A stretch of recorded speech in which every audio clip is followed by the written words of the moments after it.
And see how he's.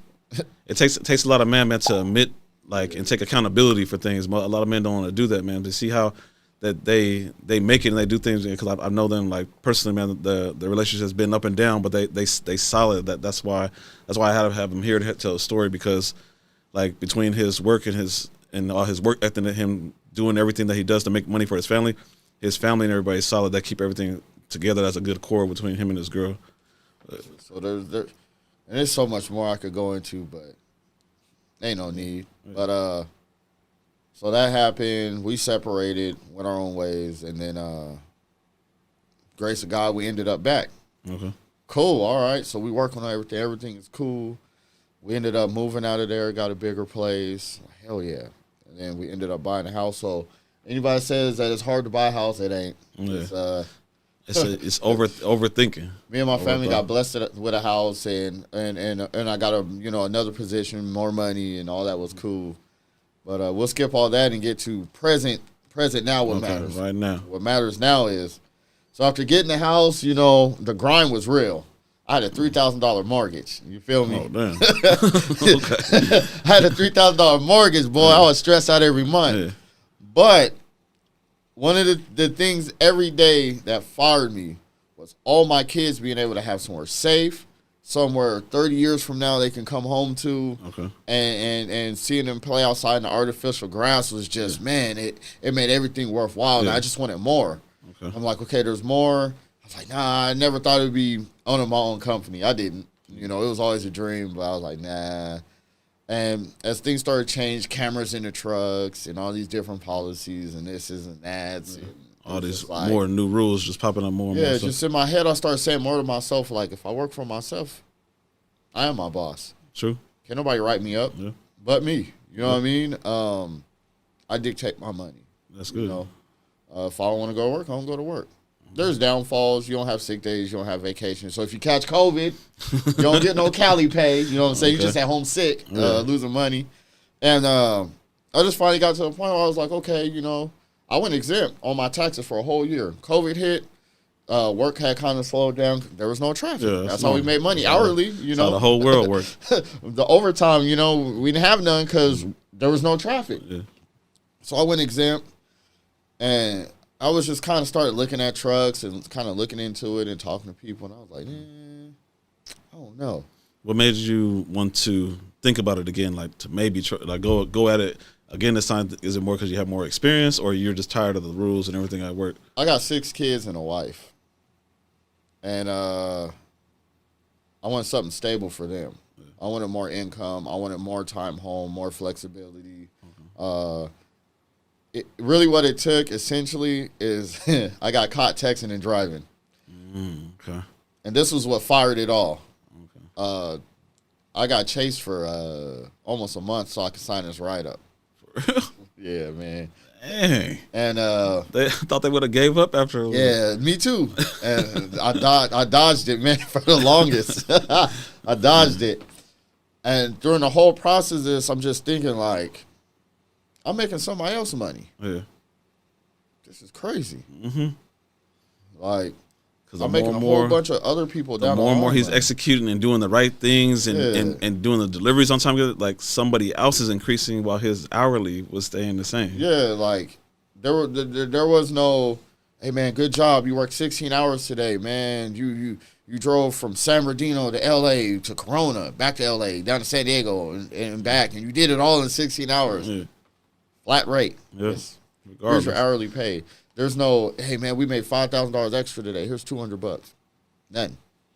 Okay. So after all of that, I just started looking, and I'm like, okay.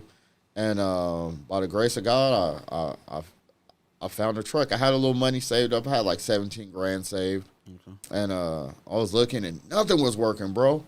Nothing. I'm trying to finance, trying to do this and trying to do that, and none of these trucks are working out. And I was going to give up, man, again. Another brick wall. Bam. I'm like, So I kept having this thing on Credit Karma. Credit Karma ain't bad, y'all. Yeah, it ain't bad. Yeah, you're seeing. I got a video and I try to explain to these people, man, that it's Sometimes real. you got to take Credit Karma's advice. It all ain't bad advice. Hey, for real, for real. Credit is hella important. Yeah, At the end of the day, when you ain't got nothing at all, the credit will put you in a good spot. That's why you got to have that you credit. can take a personal loan. So, long story short, we'll get to how I started. I ended up taking a personal loan.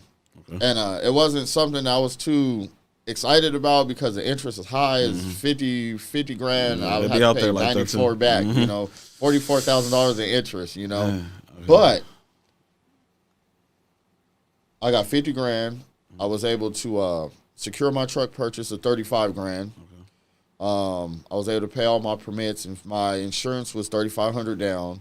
My permits and everything was about 4 grand. So it covered everything perfect. Yeah. You know, thanks to God. My wife was just like, dude, get in there. Yeah, do it. Get rolling. Do it. Yeah. I'm like, okay. And she's like, just take the loan. And I'm like, oh no. And I just jumped, bro. Yeah. I just jumped. I found a truck, 35 grand, and I jumped, took the loan, bought the truck, and was like, now what? Okay. So still no accounts yet? No work, bro. Okay. Again, second time around, no work, no insurance. Okay. So I hit the old job. I hit Mark, and I just said, hey, Mark, I need some help, bro. What can I do? Mm-hmm. He goes, oh, man, call this guy. He'll help you out with some insurance. So I called him. He goes, okay, cool. I need you to call this person, get all this going, you know, which was all my permits and licenses and all that, because we need that to put on the insurance. Yeah. So long story short, we got all of that going. I'm like, yeah, we on. Okay. So I had a couple little glitches with the insurance. So people was telling me, like, my plan was to get on with Amazon. Okay. So I signed up with Amazon, and I couldn't get past the insurance part because, you know, whatever. Their third party that they use to verify your insurance couldn't verify it for some odd reason. So I had my insurance agent, you know, took about 2 weeks, but we finally got everything straight. Okay. I stayed at Penske. I stayed faithful. I didn't leave. Yeah. I stayed there. All this happened between December and January. So it was while like you're packing up your basket over here, you still made sure you had income coming I still made sure that I was, you know, legit over here and that everything was cool as I made my transition. And I told them straight, hey, I bought a truck, you know, whatever. I'm going to put a driver in it. You know, you can't tell everybody your business, you know. Yeah. And they kind of probably knew it was coming. But I think as I had the truck longer and longer, I think mentally I got a little more cocky as things started getting together because I would just go to work and be like, man, what are you guys going to do, fire me, bro? You know what I mean? That was my everyday attitude. What are you guys going to do, fire me? And I had a couple issues with dispatch, and in April I just jumped. I had hauled a couple loads from Amazon, you know, the little here's and there's, and April I just said, you know what? I'm out. I just quit. So that's it, just out. I just quit. Cut the cord. Yep. Just quit. And I quit, started running my truck, same week. Okay. And, man, those first couple loads, man, I took my kids with me and made sure that, you know, it was a unit deal. You know, God would bless us as a unit, and I got out there. Okay. Been out there ever since, man, and it's fun. Okay. It's fun. So, like, would you say that before you left Penske that, like, you already knew your everything was in line, like, for sure, like, before just, like, going? Basically, went on Credit Karma, and it kept popping up for a personal loan. I'm like, I don't know. And I looked at it every day, and I'm just like, man, I'm steady. The plan was I wanted a show truck. Like, let me get this show truck so I can have all the chrome and make it what I want, because everything I have of mine everything is custom. Okay. You know, everything has my swag to it. There's nothing that I don't own that ain't got my swag. So like, did you have money for this left over from the loan, or? Nope. I had my little 17 grand, you know, that I was sitting on. Yeah. But I was like, yo, I'm going to have, whatever I'm doing, I'm going to have a show truck. You know, this is going to be personal. I'm going to take it to truck shows and whatever. Mm-hmm. Not only did I have a dream, I had a passion. And with the passion, I had a priority also. And the priority was home. Okay. And home and work, had to fund this dream. Mm-hmm. So I'm like, all right, cool. So I had the truck, ran a couple loads here and there just to make sure everything was Gucci. And then come April, you know, I had a couple of issues with the company, and I was just like, you know what? All right. But you're more comfortable now that way, like, Penske, they're not sweating you. You already know you got something like, now I'm at the point where I'm like, any day I could just bounce. Like, I'm doing you guys a solid by staying. I'm losing money because I got a whole business that's sitting, you know. And I was like, so I started running it every now and then once it got too big, you know, I ended up getting sick. And while I was sick, it was a bunch of drama. I said, you know what? I'm going to quit. So the next week, I ran my truck complete by myself. You already had a job lined up? Yeah, I was with Amazon. Everything with Amazon was solid. So I was running, you know, pulling their trailers. Amazon is cool. Yeah.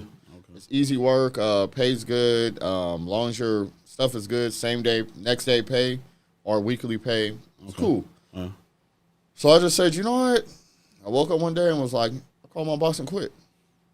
You know? And I was like, I'm already running the truck. Like, why would I continue to stay here? Yeah. This is silly. You know? Makes sense. I'm still making them rich while I'm costing myself money. And it rarely ever escalates for you to make a little bit more money. It's a couple dollars here and there, but while he's making thousands. Yeah, it was still the same.